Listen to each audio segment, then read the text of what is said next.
Et comment c'est lourd! La véritable histoire de Cristiano Ronaldo? Mais c'est pas du vol de contenu, ça? Oui, ça c'était juste pour tous ceux et celles qui me disent que je fais du plagiat dans mes shorts, mais bon, ça on s'en fiche. Aujourd'hui, ça sera une vidéo plus sérieuse, comme vous l'avez lu au titre. Aujourd'hui, je vais vous raconter la véritable histoire de Cristiano Ronaldo.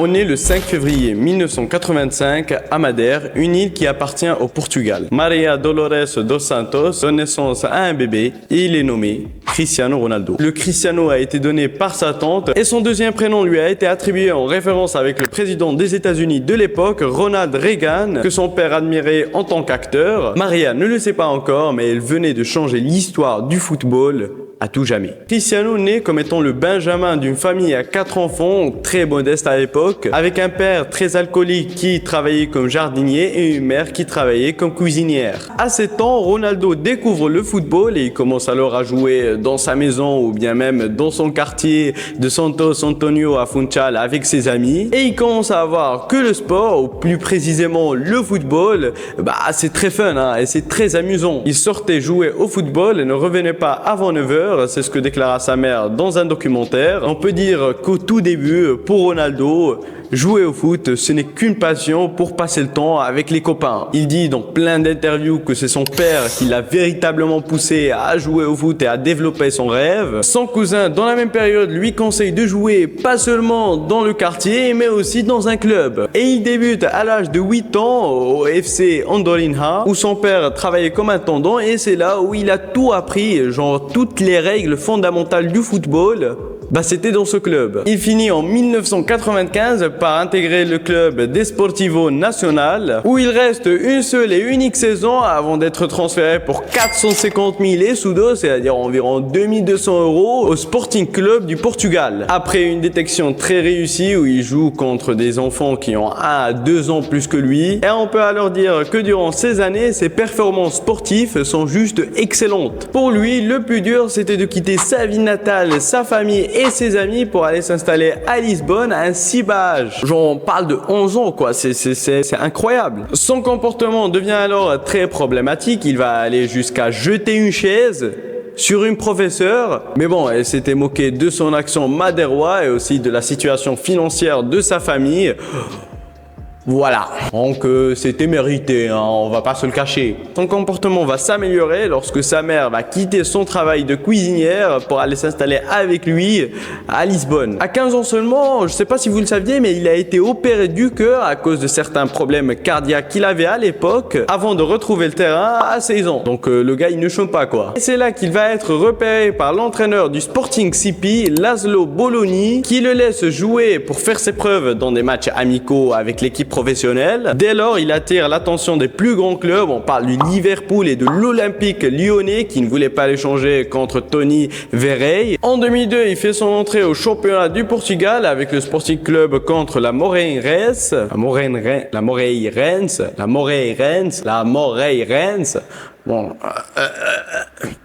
La Moreirense. Voilà.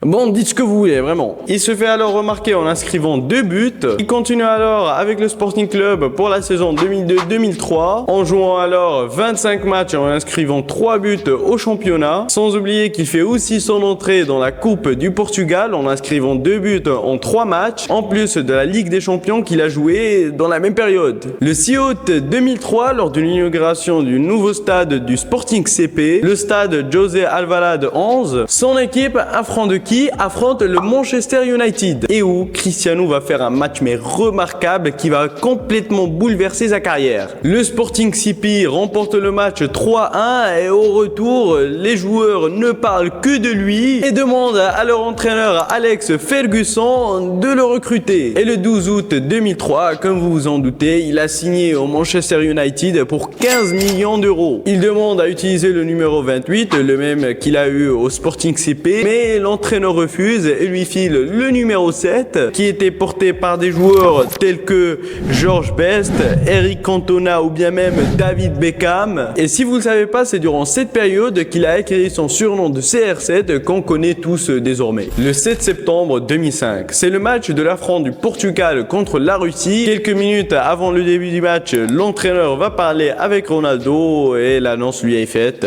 Son père est décédé. Cristiano fond en larmes. L'information est beaucoup trop brute et beaucoup trop choquante pour lui, mais il va quand même jouer et le Portugal va aussi va éliminer la Russie de la prochaine Coupe du Monde qui aura lieu en 2006 avec un match nul. Son père, quant à lui, est décédé à cause d'une tumeur qu'il a eue au foie à cause de son alcoolisme excessif. De retour en Angleterre après la Coupe du Monde 2006 qui s'est déroulée en Allemagne, Cristiano est hué et il a insulté genre par tout le public anglais. Pourquoi? À la suite de l'affaire qu'il a eue avec son partenaire de Manchester United, Wayne Rooney, durant la Coupe du Monde lors du match Portugal-Angleterre. Comment dire que c'est lui qui s'est plaint devant l'arbitre Elizondo. Il a agité le poignet commentant un carton rouge. Et résultat, c'est carton rouge. Wayne Rooney a été exclu définitivement en quart de finale. Et voilà.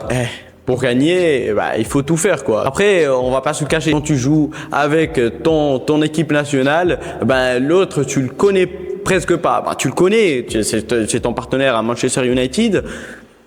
Mais voilà, ça s'arrête là. Et donc, des rumeurs apparaîtront sur son potentiel transfert au Real de Madrid ou bien au FC Barcelone. Mais bon, c'est durant ces années qu'il va changer d'avis au public et c'est durant ces années qu'il va acquérir plusieurs titres nationaux et internationaux. Vainqueur de la Coupe d'Angleterre en 2004, du championnat d'Angleterre en 2007, en 2008 et en 2009, ou encore de la Ligue des Champions de 2008. Et en plus, dans cette même période, il va acquérir son premier ballon d'or en 2008, on peut dire bravo monsieur pour le travail. Et le 26 juin 2009, après 2 ans de rumeurs, Cristiano Ronaldo signe au Real de Madrid comme étant le joueur le plus cher de l'histoire du football pour 6 ans avec une somme astronomique, à l'époque bien évidemment, de 94 millions d'euros. On parle de record, mais de l'époque, parce que là on voit des prix, mais c'est exorbitant. Voilà, on parle de l'Arabie Saoudite qui achète à des prix, mais vraiment c'est incroyable. Tout comme en Angleterre, ou peut-être mieux, il se distingue particulièrement dans le club espagnol et on va pas se cacher,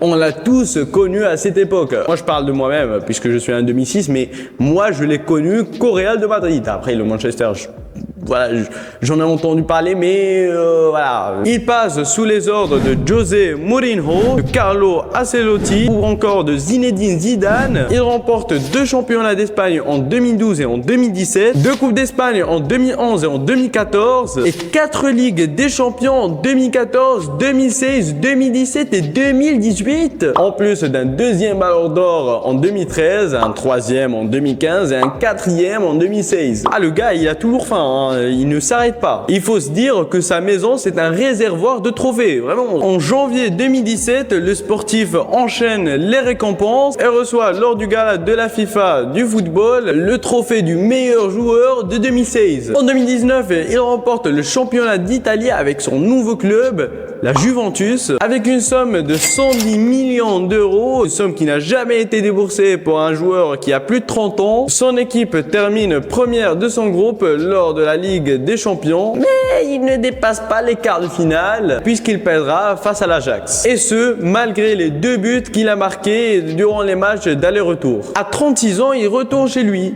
Non, pas littéralement, mais il retourne au Manchester United. Et c'est catastrophique. Il jette la faute sur son entraîneur avec lequel il y a eu pas mal de conflits et le club décide tout simplement d'arrêter son contrat. Bon, peut-être que ce n'était pas son année, il se dit qu'il va tout donner durant la prochaine Coupe du Monde qui se tiendra au Qatar en 2022. Le Maroc lui met 1-0 en 8e de finale. Est-ce que vous voulez vraiment que je sois triste pour lui? Non. Mais la prochaine fois, peut-être que s'il ne tombe pas avec nous, peut-être, hein, mais là, en 2023, je pense que tout le monde connaît ça, ici avec le club Al-Nasr de l'Arabie Saoudite, qui marque une nouvelle étape dans sa carrière avec un prix de 200 millions de dollars par an. Ok, c'est c'est les prix exorbitants dont je parlais. En ce qui concerne sa situation familiale, Ronaldo a un fils qui est né en 2010, Cristiano Junior, dont la mère est anonyme, 2 jumeaux d'une mère porteuse en 2017, en plus d'une fille qui est née dans la même période avec sa compagne Georgina, qui est maintenant toujours sa compagne. Il dit dans une interview qu'il continue de jouer, à travailler durement pour avoir toujours cette image du meilleur footballeur et que sa plus grande motivation c'est de s'amuser en jouant et en donnant le sourire aux gens, en les rendant heureux et en rendant heureux sa famille. L'histoire de Cristiano Ronaldo est celle d'un joueur qui a su allier talent, détermination et travail acharné pour atteindre les sommets du football mondial. L'histoire de Cristiano Ronaldo est aussi celle d'un enfant qui avait un rêve et qui a pu le réaliser. J'espère que cette vidéo vous aura plu. Si c'est le cas, abonnez-vous, likez, partagez à tous vos amis, qu'ils soient proches ou pas. Voilà, à tous vos amis qui sont fans de football ou pas. Parce que je vous le dis, hein, moi je ne suis pas du tout fan de football. Je regarde parfois, mais c'est tout. Et en vrai, je trouve que ces histoires-là, c'est très inspirant, vraiment. Je m'en fous de ce que la personne fait en soi.